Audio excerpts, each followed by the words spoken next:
Hello NIS, कैसे हैं आप सब लोग। आप लोगों का बहुत बहुत वेलकम है बच्चों।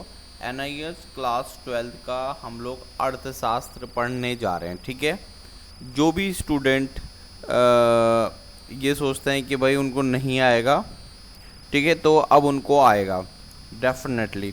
तो कुछ क्वेश्चंस हैं, इन क्वेश्चन को हमने समझना है। जैसे हमारा पहला क्वेश्चन है, अर्थव्यवस्था की केंद्रीय समस्याओं का वर्णन कीजिए। भाई अर्थव्यवस्था पहले समझो होती क्या है। जहाँ पर धन से संबंधित बात हो वहाँ अर्थव्यवस्था स्टार्ट हो जाती है। ठीक है बेटा, तो जब अर्थव्यवस्था की हम बात करते हैं तो उसमें कुछ समस्या आती हैं, उसमें कुछ कठिनाई नज़र आती हैं। ठीक है, यानी मैं हूँ, जैसे कि एक कोई भी व्यक्ति है और वो क्या है, सामान खरीदता है। ठीक है, सामान उसने खरीदा, ध्यान से समझना। और वो व्यक्ति जिसने सामान बनाया, ठीक है, तो जो सामान खरीदेगा और जो सामान बनाएगा उन दोनों के सामने कुछ ना कुछ कठिनाइयाँ जरूर आएंगी। सामान बनाने वाला ये सोचेगा भाई कि मैं कितना सामान बनाऊं। अगर मैं ज़्यादा सामान बना दूंगा तो भाई मेरा सारा काम किसे बहुत ज़्यादा बना दिया तो भाई मेरा माल ख़राब ना हो जाए। उतना ही बनना चाहिए जितने लोगों को आवश्यकता है। और जो सामान खरीदेगा वो ये कहेगा कि वो ये सोचेगा कि यार मैं उतना सामान खरीदूं जितना मुझे आवश्यकता है, मैं उन वस्तुओं को खरीदूं जिससे मैं पहले आवश्यकता को पूरा कर लूं। समझ में आई बात। तो ये सब चीज़ें अर्थव्यवस्था की समस्याएं कहलाती हैं। तो इनको केंद्रीय समस्या कहते हैं। क्या कहते हैं? केंद्रीय समस्या कहते हैं। थोड़ा हम इन पर चर्चा करेंगे, किन वस्तुओं का उत्पादन किया जाए और कितनी मात्रा में ये हम वितरित करें। किन वस्तुओं का उत्पादन किया जाए, यानी कहने का सिंपल सा तात्पर्य है कि कौन सी वस्तु क्या है हम खरीदें या कौन सी वस्तु हम क्या है बनाएं और कितनी मात्रा में बनाएं। ठीक है, जिससे कि लोगों को ये क्या है उनकी पहुंच तक आ जाए। ठीक है, यह किन वस्तुओं का उत्पादन करें और कितनी मात्रा में करें, सब वो समझो। इस टाइप से समझ लो कि मैं सपोज क्या मैं कपड़े बनाता हूँ। ठीक है, और वो कपड़े क्या है सर्दियों के कपड़े हैं। ठीक है, मेरे पास ऑर्डर आया कि भैया आप क्या है 50 पैंट बना दो। कितनी बना दो? 50 गर्म पैंट बना दो। और अगर मैं 50 एक्स्ट्रा बना दूंगा, मैंने सोचा अरे यार 50 और बना लेते हैं।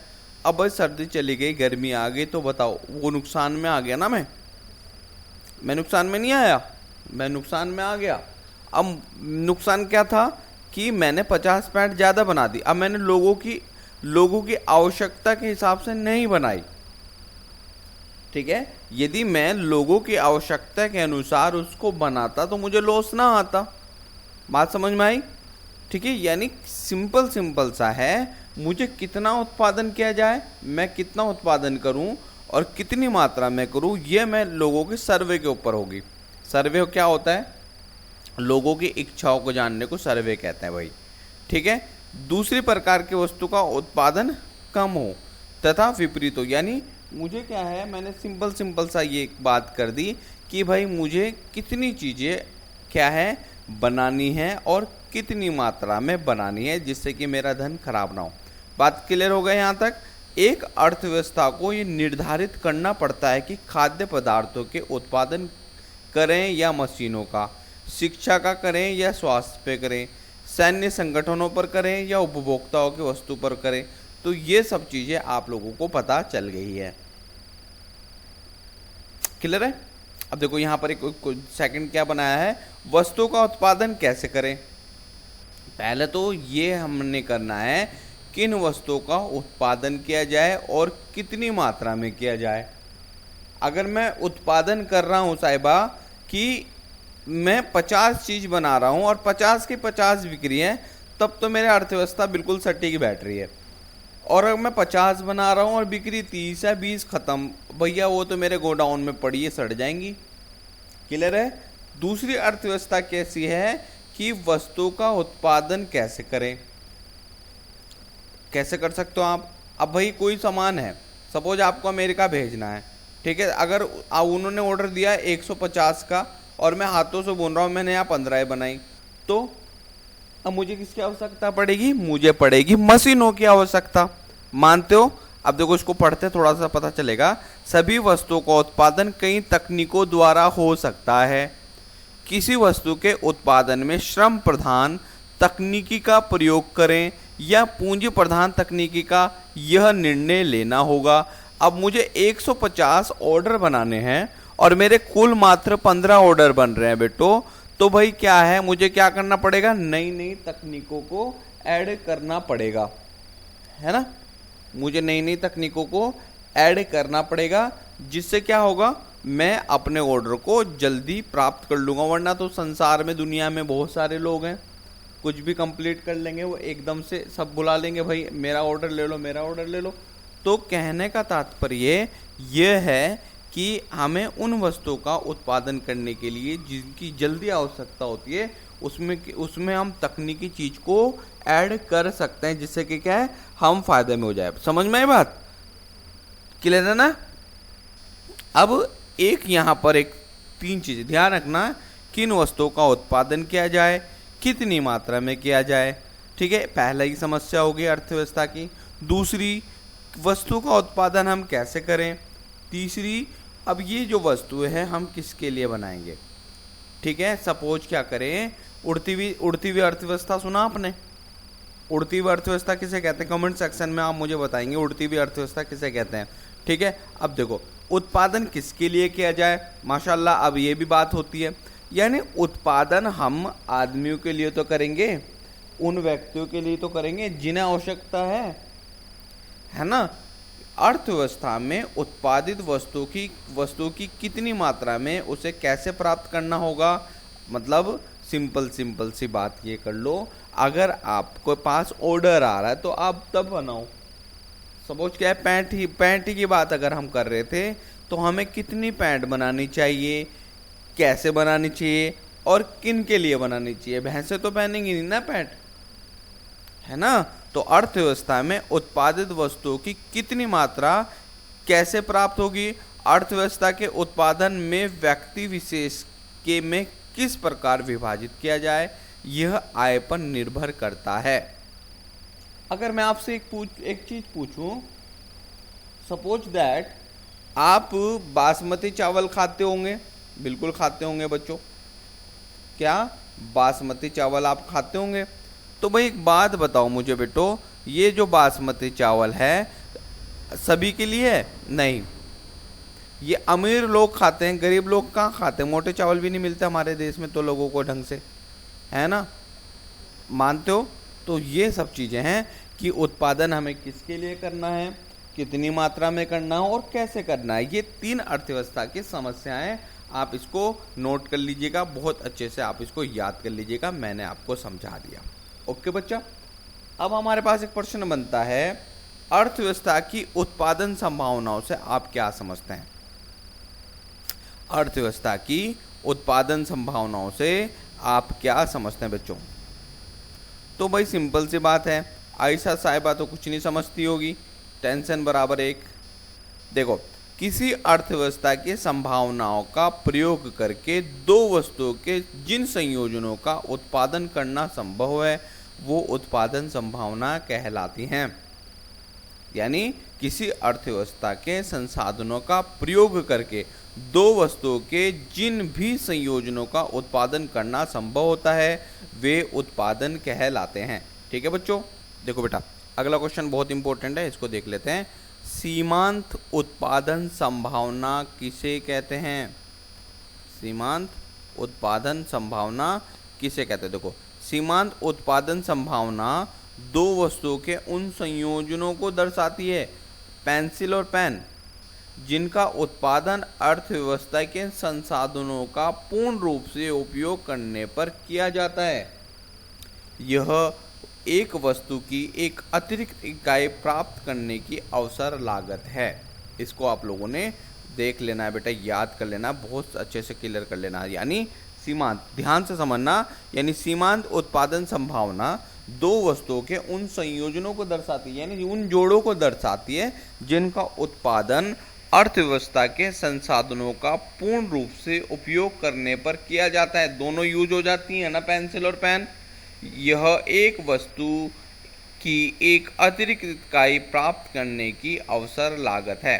तो भैया इस चीज़ को याद कर लीजिएगा, बहुत इंपॉर्टेंट है। एक प्रश्न हमारे पास है, अर्थव्यवस्था, ठीक है, अर्थव्यवस्था की विषय वस्तु, देखो अर्थव्यवस्था की विषय वस्तु की विवेचना कीजिए। बहुत ही इंपॉर्टेंट है, एनआईएस वालों एग्जाम में पूछा जाता है, ध्यान से समझना। अर्थव्यवस्था की विषय वस्तु बहुत व्यापक है। प्रोफेसर रॉबिन्स के अनुसार अर्थव्यवस्था, अर्थशास्त्र एक ऐसा विज्ञान है जो दुर्लभ संसाधनों का, या जो दुर्लभ संसाधनों जिनके वैकल्पिक उपयोग हैं, यानी कोई सपोज क्या है, मेहमान आ गया भाई, क्या 12 मेहमान आ गए और तुम्हारे पास, मम्मी के पास 1 किलो चावल थे, तो मम्मी ने क्या करा, एक वैकल्प करा, चावल के साथ क्या है, चाउमीन बना दी। भैया सबके पेट भर गए, चावल कम यूज़ हो गए। ये वैकल्पिक उपयोग है, जिससे कि क्या है, हमारी क्या है, मेहमानदारी में खराबी भी ना आए। या सीधा अगर भाई 1 किलो चावल है तो 12 लोगों को खिला देगी क्या, नहीं खिला सकती, तभी तो पिलाते हैं चाय, समझ रहे हो। कोई मेहमान आता है उसे चाय क्यों पिलाते हैं भाई, चाय इसीलिए तो पिलाते हैं कि बच्चों समझने वाली बात है, चाय इसीलिए तो पिलाते हैं उनका पेट भर जाए। अगर एक चीज़ लगा दोगे तो वो चीज़ नहीं आएगी, लेकिन अर्थव्यवस्था में ऐसा है, आप किसी भी संसाधन को, किसी भी चीज़ को, यानी किसी भी तृप्ति को पूरा करने के लिए आप 2 चीज़ों का प्रयोग कर सकते हैं। तुम्हारे पास कम चीज़, अगर चावल कम है और आटा ज़्यादा, तो रोटी आटी ज़्यादा बना दो, चावल कम कर दो। तो ये वैकल्प है। चाय नहीं पीना तो कॉफ़ी बना दो, ये विकल्प है। यानी एक चीज़ को हम क्या दूसरी चीज़ प्राप्त कर सकते हैं, सीधा सीधा सा हमारे पास ये है। देखो अर्थव्यवस्था की विषय वस्तु बहुत व्यापक है। प्रोफेसर रॉबिन्स के अनुसार, ये परिभाषा आपने याद करनी है, अर्थशास्त्र एक ऐसा विज्ञान है जो दुर्लभ संसाधनों जिनके वैकल्पिक उपयोग हैं के विवेकशील प्रयोग पर आधारित है। विवेकशील मतलब जो हमने, मम्मी ने किया, आपका क्या करा कि आपके चावल की जगह थोड़ी सी उसने चाउमीन बना दी, जिससे कि लोगों को क्या है, भूख कम हो गई, अब चावल कम खाएंगे। बहुत सारे लोग करते हैं ना, बहुत सारे शादियों में ऐसा हो जाता है कि भैया थोड़ी सी मिर्ची ज़्यादा डाल देते, कहीं कहीं हम लोग पढ़ते हैं तो बता रहे हैं, तो मिर्ची ज़्यादा डाल दे तो पानी ज़्यादा पियेंगे, पानी ज़्यादा पियेंगे तो क्या होगा, उन्हें भूख कम लगेगी, हो गया खाना तैयार। ऐसे भी होता है, ठीक है।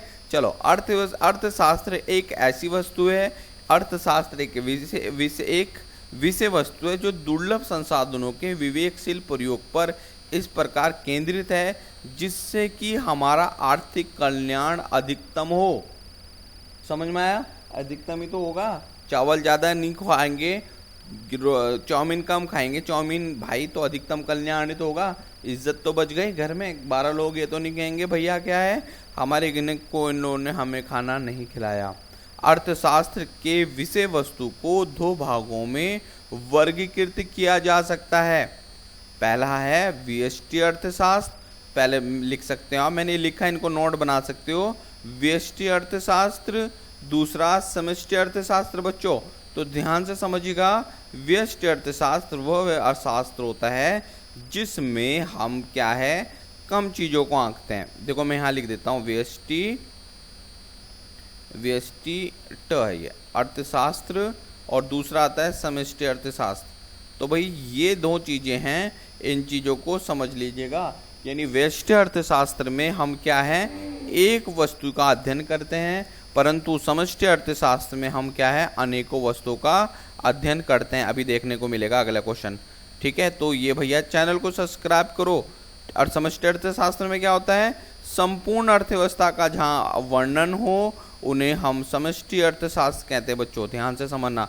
अब देखो यहाँ पर बोला भी है, व्यष्टि अर्थशास्त्र और समष्टि अर्थशास्त्र में अंतर दीजिए। देखो व्यष्टि शास्त्र यहाँ पर लिख दिया, समष्टि अर्थशास्त्र यहाँ पर लिख दिया। बेटा चैनल को सब्सक्राइब जरूर करिएगा। देखो इसमें 4 ऑप्शन हैं, 4 चीज़ें पढ़ेंगे। उपभोक्ता का सिद्धांत, उत्पादक व्यवहार सिद्धांत, कीमत निर्धारण सिद्धांत और कल्याण अर्थशास्त्र। और समष्टि के अंदर राष्ट्रीय आय तथा रोजगार, राजकोषीय और मौद्रिक नीतियाँ, अपस्फीति और स्फीति, सरकारी बजट और विनिमय दर और भुगतान शेष, ये हम लोगों ने पढ़ना है। अब यहाँ पर इसका अंतर डाल करके ये आपको बहुत अच्छे से तैयार हो जाएगा। क्या बोला? केंद्रीय समस्याएं। दोबारा से एक बार मैं दोबारा बता देता हूँ, ठीक है? तो इस चीज़ को आप लोगों ने बहुत अच्छा पढ़ना है। अगर ये पेपर में आ गया तो डेफिनेटली इनमें से 2 क्वेश्चन तो आपके एग्जाम में पूछे जाएंगे भाई, ठीक है बच्चों? तो यहाँ पर बोला केंद्र